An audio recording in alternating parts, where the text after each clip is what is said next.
eu queria perguntar pro Oswaldo, diagnóstico de TDAH no adulto.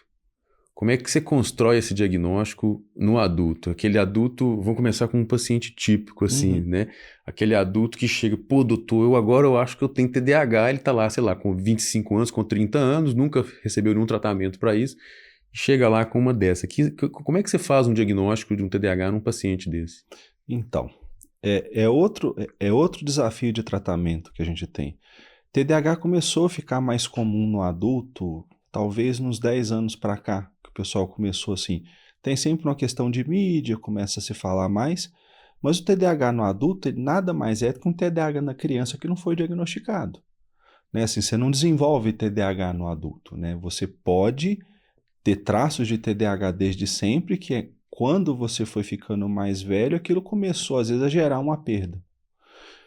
Isso é muito difícil da gente separar, porque a gente está vivendo numa era de informação contínua, que a gente é bombardeado o tempo todo por informação, onde a gente tem uma procura sempre muito grande de melhoria de funcionalidade e a subjetividade entra muito, porque assim, você chega para mim e fala assim, que eu não estou rendendo aquilo que eu rendia no trabalho. Eu não estou fazendo as coisas da forma como eu fazia. E para quem é leigo no assunto, assim, tem algumas coisas da fisiologia da gente que mudam à medida que a gente envelhece, né? Assim, não adianta você achar que você vai render da mesma forma que você rendia quando você tinha 20 anos, sendo que com 40 você está com 2 filhos, dormindo 5 horas por noite. Tudo vai interferir na sua funcionalidade, mas ele vê isso assim, não, eu não estou prestando atenção igual antes, eu não estou conseguindo executar minha tarefa igual antes, eu só posso ter alguma dificuldade orgânica causando isso. E nada no meu estilo de vida está causando. O que é engraçado é que eu faço mais diagnóstico de TDAH em adulto em paciente que vai me procurar por causa de outra coisa do que do paciente que vem para mim com a suspeita de TDAH. Deixa eu até colocar uma outra questão aqui, que a gente vê muito, e tem muita gente que faz esses questionários de autoavaliação e chega com isso, né? E É. ali é um teste de triagem, mas que precisa de outras informações. Mas o que se observa, de uma forma geral, que faz o paciente ir mal naquele teste? Sei lá, pô, é insônia, é excesso de tela? O que se observa, assim, que são os fatores que confundem, que faz o próprio paciente achar que ele tem um TDAH, sendo que ele Tá. não tem? O termo novo é burnout, o termo de sempre é estafa. A gente do interior de Minas, a gente chama de esgotamento, sabe? Esgotamento, mas é a primeira causa. Uma coisa assim que quando eu vou dar aula disso, eu falo para os alunos é que vamos colocar as coisas em perspectiva. A cognição da gente não mudou muito nos últimos 200 anos para cá. Mas em 200 anos, o que aconteceu? O volume de informação que a pessoa era exposta a vida inteira dela, em 1800, era equivalente a um estadão de domingo. Hoje o estadão de domingo é o estadão de domingo. Então, se você for pegar tudo aquilo que você lê ao longo do dia, de rolagem, de texto, é um volume absurdo de informação que você tem que organizar e o valor daquilo não necessariamente é tão alto. Mas você está exposto. E assim, não precisa ir muito longe. Assim, a gente que está com 40 a mais, tinha na casa da gente uma mesinha, um telefone, onde alguém mandou um recado para você, se vire para achar no meio dessa bagunça aqui quem que é o número que te ligou. Hoje, no tempo que nós estamos chegando, sentado aqui, se a gente for pegar o telefone da gente, tem 20 notificações. Então, o volume de informação que a gente é exposto aumentou demais, o estresse relacionado com isso aumentou demais, e a gente acredita que a gente tem que dar conta disso tudo. E, na verdade, a gente não foi feito para dar conta disso tudo. Então, talvez o maior problema que a gente tem em diagnósticos errôneos de TDAH é manejo do tempo e manejo do que é importante para você mesmo. Então, quando chega uma pessoa com um teste desse, esse é o primeiro erro, porque é um teste subjetivo, onde você acredita que você não está rendendo tudo aquilo que você poderia. Então, eu coloco, com que frequência que você deixa de fazer uma tarefa chata? Muito pouco, mais ou menos, bastante ou demais? E para quem você está perguntando? Você está perguntando isso para mim ou você está perguntando isso para o meu cônjuge? Para quem convive comigo? O SNAPT test é um teste que, se você for perguntar para mim, ele é perigoso. Porque nos Estados Unidos você tem uma prevalência de TDAH ou transtornos hipercinéticos que chega a quase 30% da população já usou alguma medicação. E na França e no Japão você tem uma frequência de 0,3. Por que uma diferença tão grande? Questão cultural. Quando eu fui para um congresso de psiquiatria em 2012, na Filadélfia, Eles estavam falando exatamente assim, já estavam falando de excesso de medicação de psicoestimulante. E quando eu estava voltando do avião, eu não esqueço disso, porque me impactou muito, eu estava vendo um US Today, que é um jornal lá, equivalente a um folhetim nosso daqui, mas que é nos Estados Unidos inteiro, onde tinha um médico da família que falava que utilizava as anfetaminas, que não deixam de ser Sim. anfetaminas, como forma para dar mais recurso, eles falavam de nivelar o plano de crianças que que estudavam em escolas piores. Então lá eles já usavam como droga de performance, que é o maior problema que eu tenho com as medicações. Estimulantes, né? Esse é o maior problema do diagnóstico de TDAH no adulto. A gente separar dos pacientes que precisam e dos pacientes que vão usar como droga de performance. Né? A gente está em São Paulo, né? O pessoal fala muito do pessoal da Faria Lima, mas se usa mesmo, o pessoal do mercado financeiro usa mesmo, porque melhora a velocidade, entre aspas, de processamento. Você não ganha um ponto de QI a mais com isso. O que você faz, na verdade, é você acelerar um sistema que não foi feito para funcionar dessa forma, mas você acha que está tendo um ganho. Então, perdão da expressão, funciona como um rebite.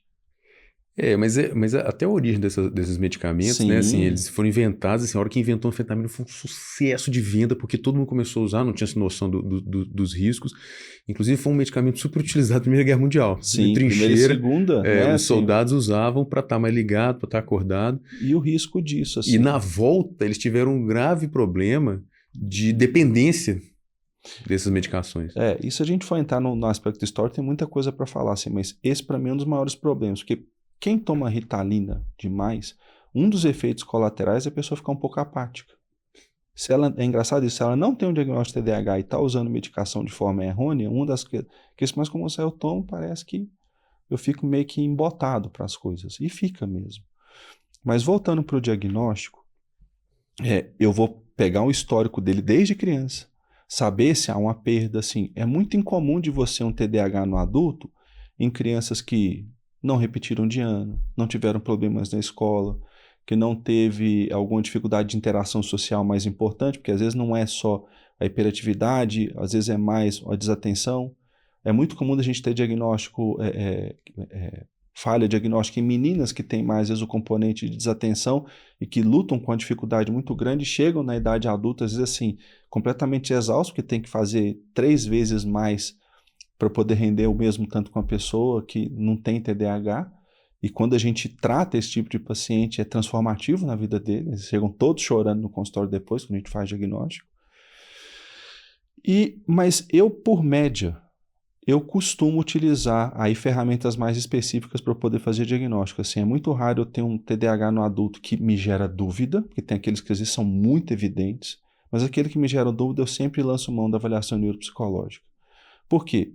São duas coisas. Primeiro, que tem muita gente que procura a gente como um TDAH no adulto, que às vezes tem uma coisa que é mais polêmica de falar, mas que tem uma inteligência mais limítrofe, mais próximo de uma deficiência intelectual, um QI abaixo de 90, abaixo disso, às vezes assim, que tem uma queixa, na verdade, sim, a velocidade de processamento é um pouco mais limitada, mas aprende, faz as coisas, acontece, só que demanda mais tempo para isso. Isso não é TDAH, característica do indivíduo. E tem aqui, na avaliação neuropsicológica, que me ajuda muito, é ver como é que está a função executiva desse indivíduo também. Assim, olha, quando eu coloco ele para poder fazer um teste, onde eu coloco um distrator externo com e sem, qual que é a velocidade que ele demora para poder executar a mesma tarefa? Então esse talvez seja o marcador mais importante para mim. Nossa, eu coloquei um distrator externo e demorou 40% a mais para poder executar a mesma tarefa. Olha, isso chama mais atenção para um TDAH mesmo. E o que é legal é que coloca a pessoa em escalas de ansiedade, que é o outro problema. Que é outro diagnóstico diferencial, né? Outra sim, coisa o diagnóstico diferencial. Porque estresse causa os mesmos sintomas de TDAH. Baixo rendimento escolar, baixo rendimento laboral, baixa capacidade de atenção. Se você está estressado demais, o mecanismo do estresse foi criado para você lutar ou correr. Eu brinco com os meninos que se tiver uma cobra pulando na sua cara, você não para pensar se ela tem língua partida, se ela tem cabeça triangular. Ou você dá um tapa nela ou você sai correndo. Né? O estresse tira da gente a capacidade de ter pensamento complexo. Ele foi criado para a gente proteger a vida e a gente usa isso para tudo. eu não estou antenado naquilo que está acontecendo no Instagram, eu não estou conseguindo acompanhar os 50 e-mails que o pessoal da empresa está mandando por dia, eu não estou sabendo o que está acontecendo na geopolítica nacional, né? E a gente entra assim, é difícil a gente separar uma coisa da outra, mas à medida que a gente vai conversando com o indivíduo, a gente vê que, às vezes, o transtorno de ansiedade comórbido é mais importante até do que o TDAH clássico que ele tem associado. Ele pode ter as duas coisas, normalmente tem, né? A outra coisa é que a prevalência de sintoma psiquiátrico associado ao TDAH é muito grande, muito alto, né? 84%. Então, assim, você tem desde uso de substância, que ele não vai te falar, né? Uso de substância, às vezes, para melhorar ou para piorar sintoma. Muita gente que tem um TDAH com componente hipercinético importante usa muita cannabis como antidepressivo dele. Então, se você não entrar nisso, você não consegue ter um diagnóstico preciso. Mas, de novo, demanda tempo.